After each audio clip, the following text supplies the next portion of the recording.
Hello, everyone. This is the Archon Philosopher. Welcome in. Talking philosophy to the philosopher in all of us. Today, I want to discuss a topic that I see somewhat confused out there. Are we conscious or are we sentient? Is it consciousness or sentience? Which one are we? Well, the short answer is we're both. But sentience is just the highest level of consciousness. So what does this mean? Well, consciousness has been defined, and I agree with this. I stumbled across it myself and studying neurophilosophy back when. But it's awareness and response. So that's all it is. So you're aware or you're conscious of something and you respond to it in some way. So a rock has a very low level of consciousness. You hit it with a hammer, it shakes a bit, there's the awareness, and then it fractures. There's the response.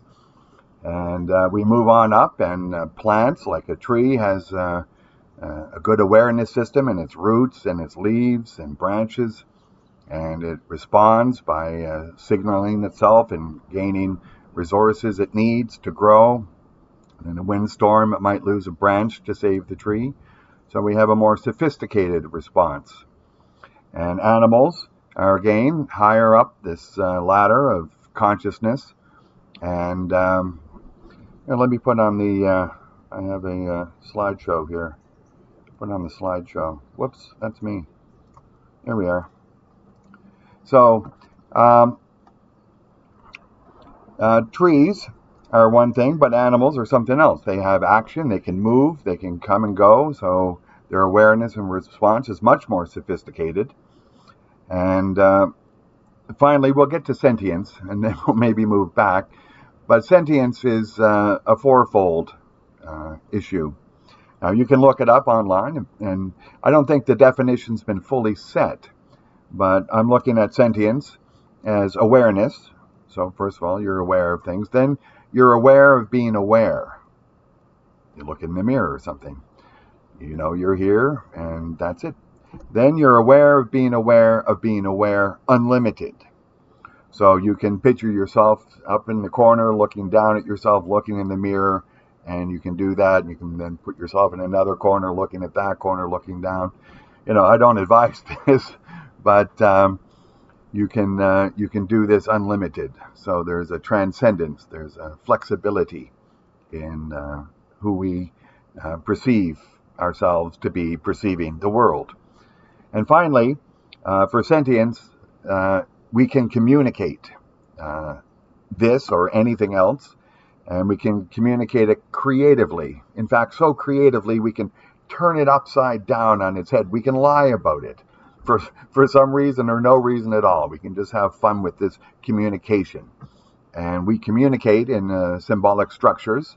Language is one of them. Mathematics is another. Logic is another. There's others. And this ability to communicate, which ultimately creates information. And so information peddlers are sentient creatures. We are the ones who want information, who require information, demand it, use it, and other creatures don't seem to do that. Their communication ability is restricted, though I'm going to remain agnostic as to dolphins and whales. It's unclear, maybe some great apes.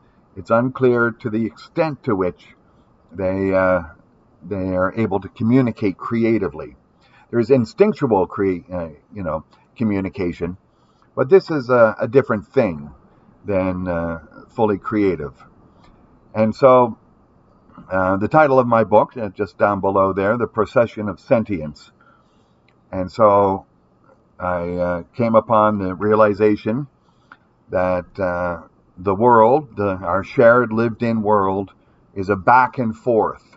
And I take the word from Mikhail Bakunin, a moderately famous Russian philosopher in the mid-20th century.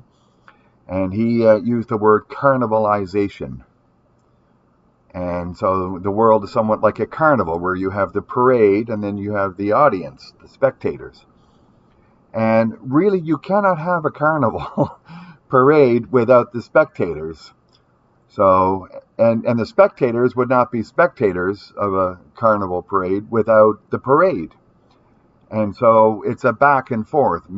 And sentient creatures, as I discussed in, I think, the first video, we're the ones who give being to reality. Without a sentient creature to be aware of the world and then to say, wow, well, who's it a world for?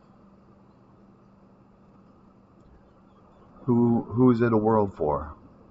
There's no awareness and communication of this.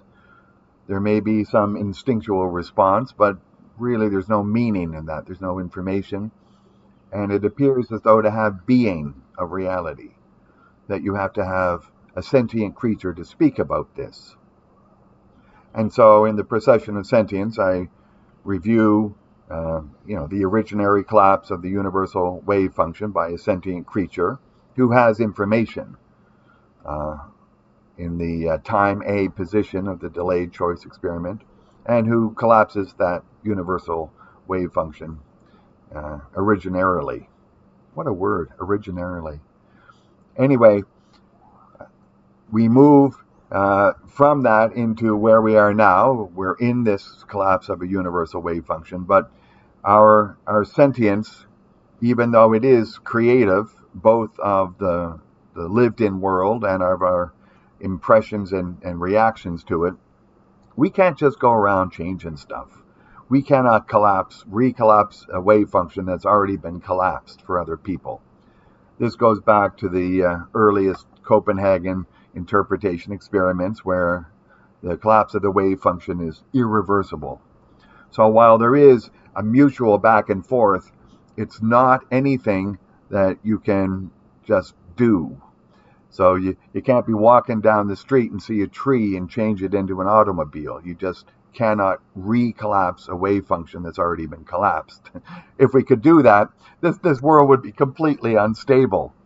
And so we find that in the procession of sentience, we allow collectively others to also maintain the stability of the lived-in world.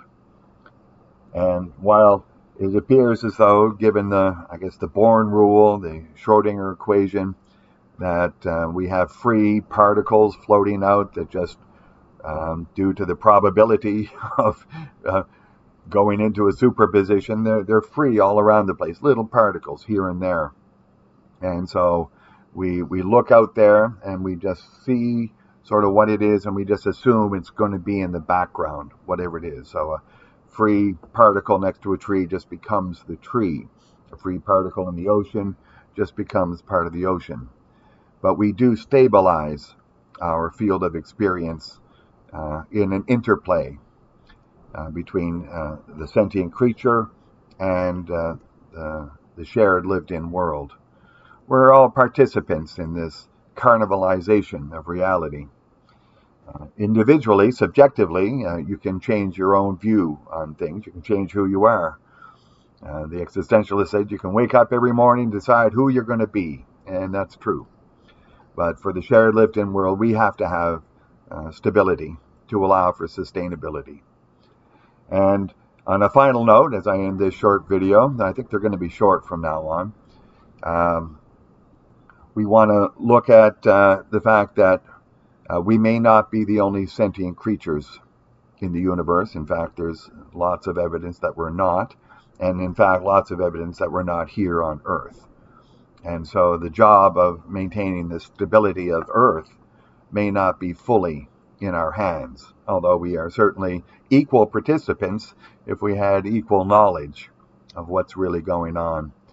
And so what I'm going to end with here is that once we know where we are, we will know who we are, and then we will know what to do. Thank you all for joining in, and hope you enjoyed this. And thank you for the support of the channel, and we'll see you next time.